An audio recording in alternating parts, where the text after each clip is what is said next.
kids, it's the Distant Fly here, hope you're well. Absolutely beautiful day again, too nice a day not to come out, and for once I thought I'd come out on one of my own bikes. I'm out on the Panigale today, and they're just going to do some random musings, just a bit of a vlog for a change, so stick around and stay tuned. Come along for a ride with me on the splendid Ducati 899 Panigale.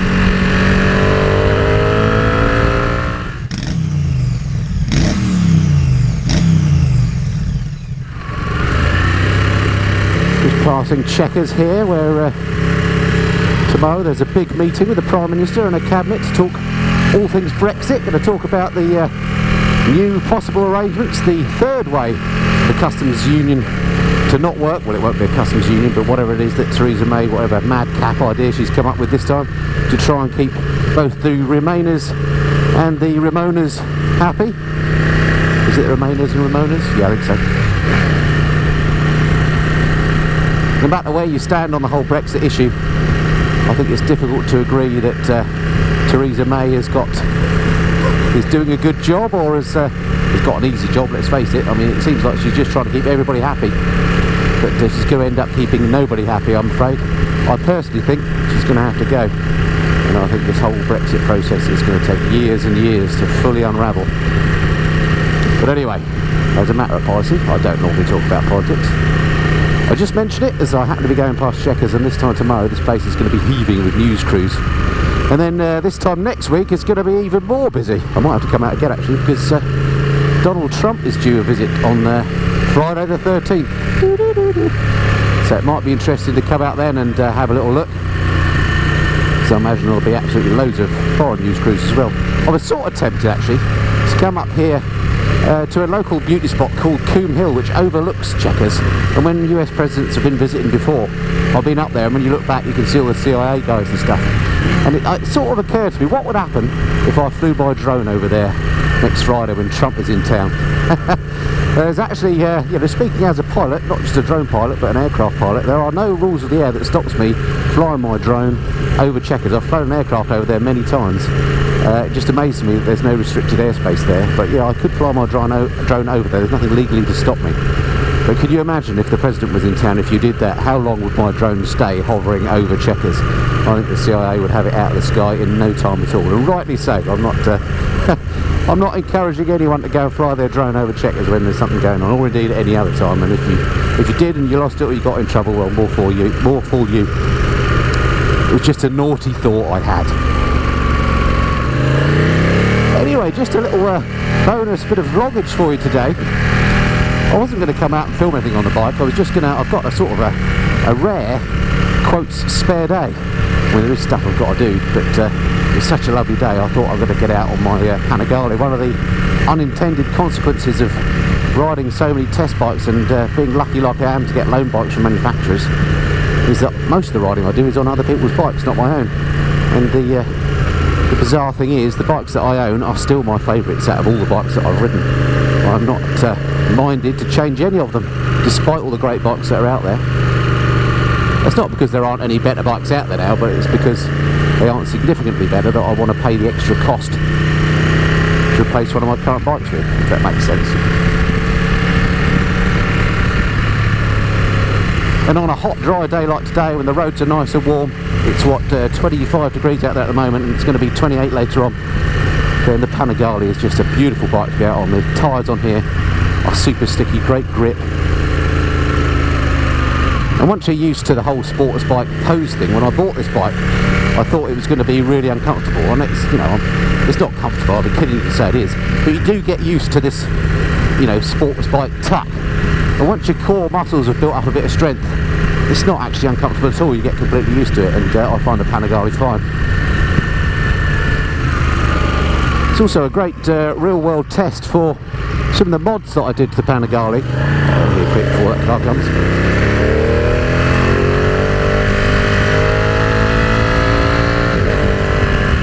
In the winter, I installed the heat shield kit from well, the same people that make the Panigale spacers, of which I'll talk more later. And I installed the heat shield kit in the winter, and of course you can't really tell in the winter whether it's making any difference, but I have now ridden with that kit on the bike quite a bit this summer, and we've had a glorious summer with some really hot temperatures. And it really does seem to make a positive difference to the amount of heat that emanates from the back of the Panigale. When I've been riding the bike for the last half an hour or so, it's properly up to temperature. It's the engine is running at its normal, well, 73 degrees it's saying at the moment, which when you've got plenty of airflow through is about normal. Although if I stop for long at these traffic lights it might start to heat up. And I can't feel, well, any heat coming from the back of it at all at the moment, which is most unusual. Previously, especially on a hot day like this, it would feel like an oven coming out the back of the bike, because these things just run really hot and fast. Could be an opportunity actually here to slip by a couple of bits of traffic.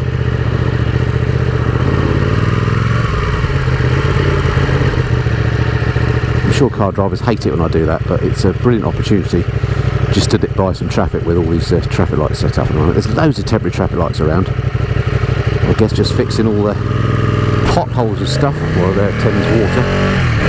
But mostly they're fixing potholes, I'm glad to say, from the winter.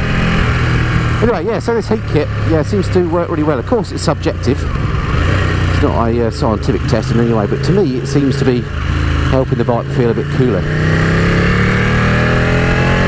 So if you've got a Panigale, and they make them for various types, it's well worth checking out the heat shield kit, guys. If you, I'll stick a link below. You can actually get a discount, because I've raved about them before, and they kindly got in touch with me and said, well, if anybody watches your video and then wants one of the kits, they can get a 10% discount. I think you put in the word Bissenden, but again, if you look in the description below the video, you can see what you can get. And whilst I'm on the subject, I don't intend this to be a big advert for Panigale accessories, but the same guys make the spacer kit, which I again raved about on the throttle on here. It's just a little bit of black red plastic that you fit in the throttle housing. It takes away all the slop in the throttle that there is on the 899 and I understand on the other Panigales, and it makes the bike, when you buy it, it makes it very choppy in traffic. It's sort of on and off the throttle. Once you fit that spacer, it's completely smooth, and I kid you not, it transforms the bike. It's by far the best mod I've ever done on my Panigale, and probably the cheapest as well. And again, if you've got one of these bikes, I thoroughly recommend you fit one of those. I did a video on how to fit it. I'll put a link below and at the end, or a card or whatever, to that video, so you can go and see what's involved in fitting it. It's quite straightforward. You just have to undo this throttle housing, basically slip it on, and then suddenly you get a bike that's just so smooth in traffic compared to normal. And the reason I mention that again is because the same guys have recently started making that kit for some of the Triumphs as well. So it's I think it's the Street Cup, Street Twin and Street Scrambler, turns out must have a very similar throttle arrangement, and also the Thruxton R. You can buy that kit for those bikes.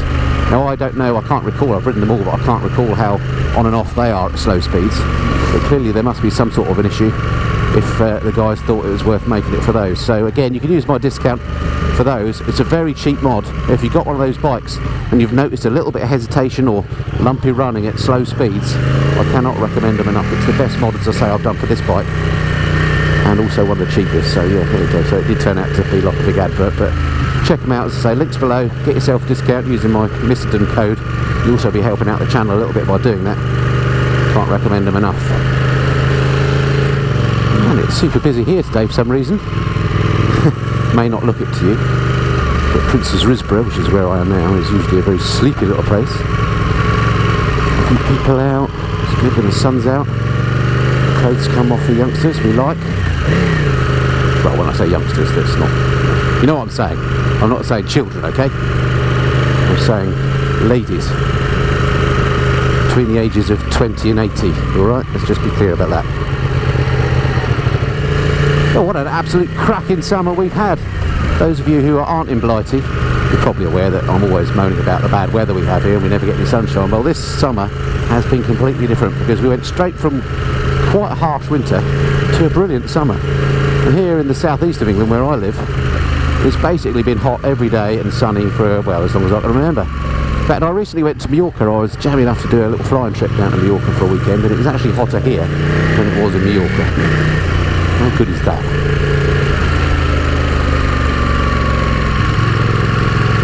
Good. And today, as I mentioned, it's forecast later to be heading towards, well, 28-30 degrees, which has been the case now for what seems like weeks. Certainly if you look at my lawn in my garden, it'll tell you that's been the case. It's looking very brown. And as I had a bit of time spare today, I thought actually I'd go go flying. What a fortunate person I might have the choice of go flying or go riding. But actually, when I opened the garage door and I saw the Panigale sat there, and I thought, well, I haven't ridden that for a couple of weeks, it called to me. It said, come and ride me. So I decided to do this instead. Not only that, but flying, a bit like riding, but more so, you have to be on tip-top form. You have to be feeling really sharp to fly. And I'm not saying I'm not feeling sharp, I'm a little bit tired this morning. In fact, I had a late night last night. I went and saw Queen last night play at the O2 in London. Absolutely amazing concert. If you're somebody of my age or even younger, and you may well be a Queen fan, I absolutely love them. And the story here is I'd never seen Queen live, and I always regretted it. When Freddie Mercury died, I was devastated that I was never going to get the chance. And then of course they sort of stopped touring and disappeared a bit. And then they found this new guy, Adam Lambert, that they've got as their frontman now, and started touring again. They've been touring with him now for about 5-6 years. Didn't see him last year, but some friends of mine who'd been said he was absolutely brilliant. I was a little bit anti, because obviously I'm a Freddie fan. But anyway, this year they came around to do a tour again. It's ongoing at the moment, and ages ago I ordered a ticket for myself and my wife to go and see Queen at Wembley Arena. That was last Sunday. Went and saw them, and well, all I can say is this Adam Lambert guy absolutely blew us away. Unbelievable concert, really good, top feel-good factor. We had grins on our faces the whole time, and we sang our hearts out with all the old Queen favourites.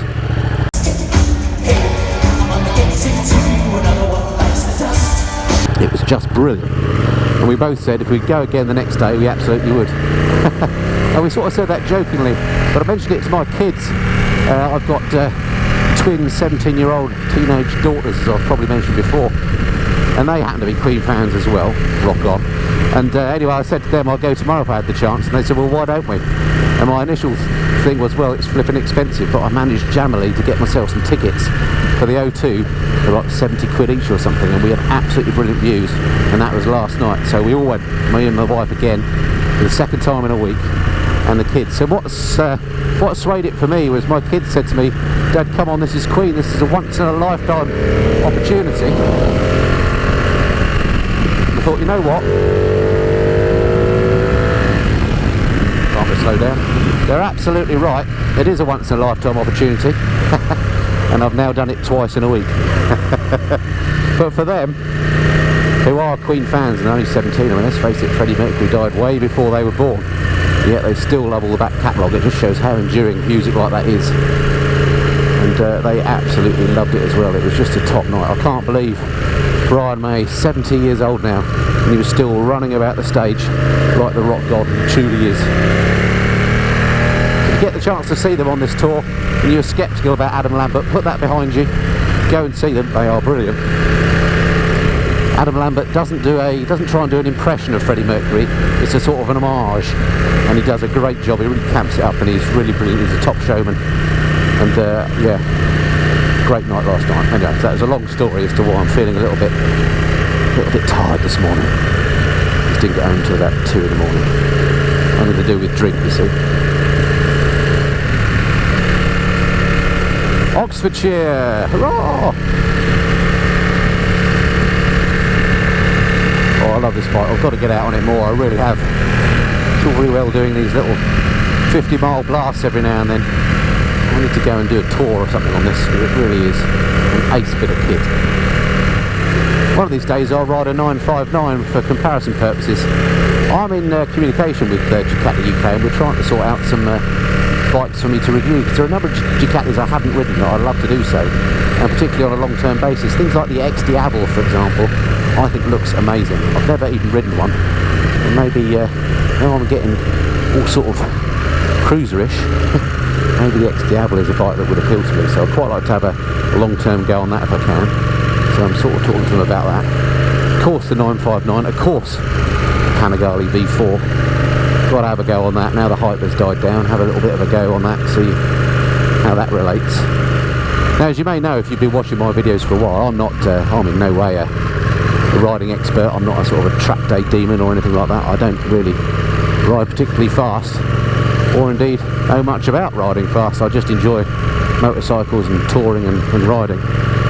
But since I've had this Panigale, I just can't think of a better sports bike. It is just, and I've ridden quite a few sports bikes, but for just riding on the road, and indeed the odd track day, it's just a lovely, lovely bike. It's got everything you need, and no more. It's got a good ABS, it's got good traction control. Not lean angle sensitive on the 899, but I'm not sure how much you really need that, as long as it's got some ABS. But it sounds awesome. It looks beautiful. It's always an occasion to ride, and it's a pleasure to own the thing. When I open the garage door and see it sat there, then it gives me a warm glow inside, even though the temptation to ride it like an idiot is always there on the road, so I try and resist as much as I can. But when you do get a bit of clear road and you can open her up, and she is just an amazing bit of kit to look at, listen to and to ride. There's a great bit of road up here actually, just after these national speed limit signs. It doesn't mean you can ride at unlimited speed, it just means on this road I can do 60 miles an hour. But it's a nice straight road. If you wanted, you could really open it up here. Always have a bit of a worry, a bit of wildlife's going to leap out, but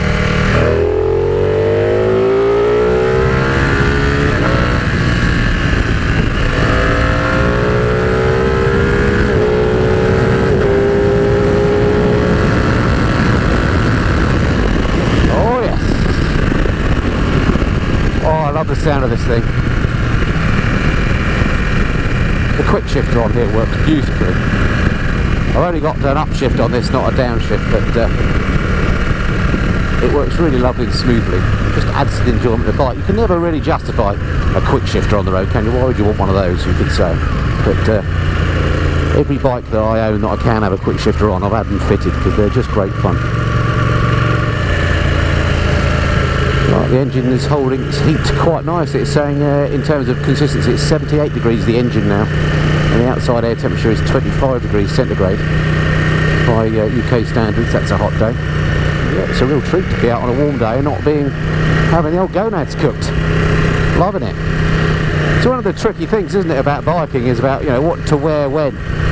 Over the years I've tried various types of kit, and one day I'll make a little video aimed at maybe new riders about what kit is really essential and what I find works best in different seasons. But more often than not, it's either too hot or too cold when you're on a bike, isn't it? So today, because I knew I was coming out for a bit of a blast, I've got really decent I've got Alpine Stars leathers on here. These are the closest thing I've got to sort of racing leathers, complete with knee sliders. Not that they've ever slid on anything, but I do feel kind of safer on this bike in proper leathers. But they are quite warm. So at the risk of giving you too much information, I've got nothing else on under these leathers except for a pair of socks and some underpants. But today, at this temperature, that seems to work about right. The only issue is if I stop for some lunch and I want to go and get a sandwich or something, I'll still need to unzip my jacket, and I'm going to have to be careful that if I do that I'm not absolutely mobbed by the local females, because I will be showing off my bare chest. I'm sure you know what that feels like, have that happen. So I'm just coming up to one of the my favourite sections of this particular ride. This is one of my regular rides that I do out. I've got a spare couple of hours, and it can be absolutely brilliant, or it can be rubbish if you're stuck behind traffic, because we've got these double white lines here, which means I can't overtake. And in this case, I'm stuck behind this tanker as well as the Nissan Qashqai. So I really need to choose my moment to get past. I might have to take one out here, look. Let's just go to the dashes. And then have I got room here? Yes, I have. There's precious little opportunities to overtake on this road, but it's so wasted if you can't open the bike up a bit. Within reason, of course.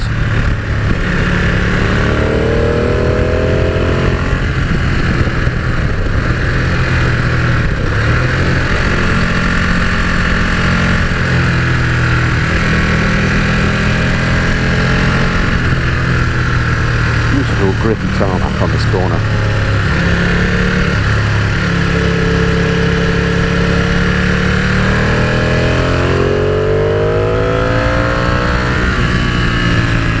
And it looks like I'm coming into loads of traffic again. That's my fun probably done for today.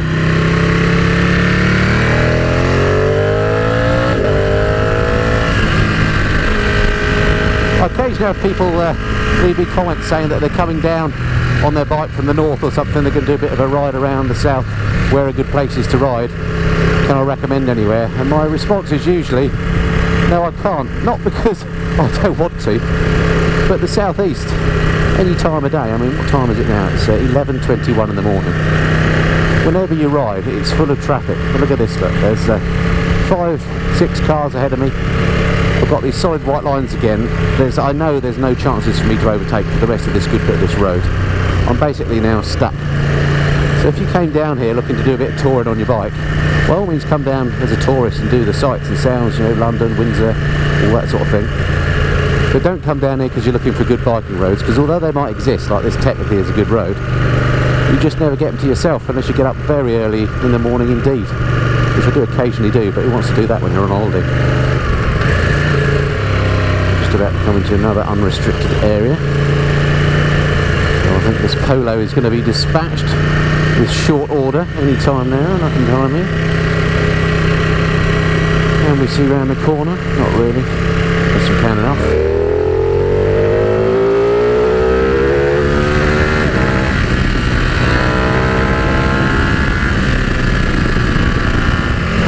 Doing, wait for it, watching his wheels to see if it's going to move. Is it a Rolls Royce or something of that nature? Maybe a Bentley?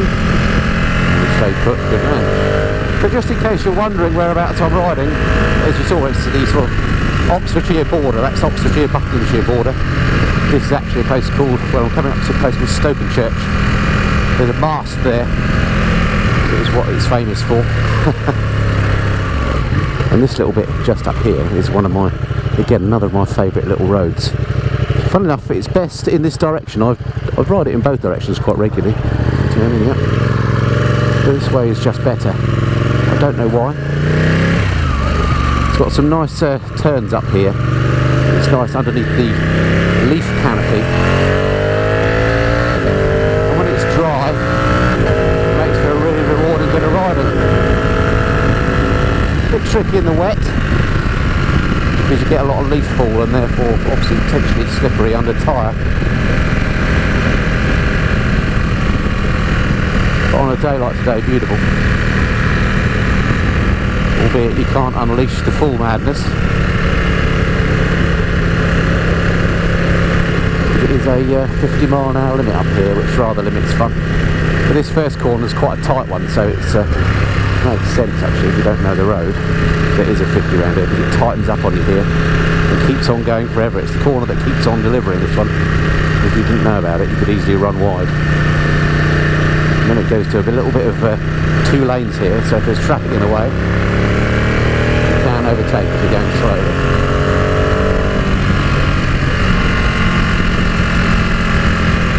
Man, that's an ugly Discovery, isn't it? I love Land Rovers, but that new Discovery at the back is just awful, isn't it? So let's get past it while I've got the chance. I'd far prefer the Discovery Sport, which at the back end looks really quite nice. Anyway, I digress. So you see why I like this road so much, through these trees, nice wide carriageway.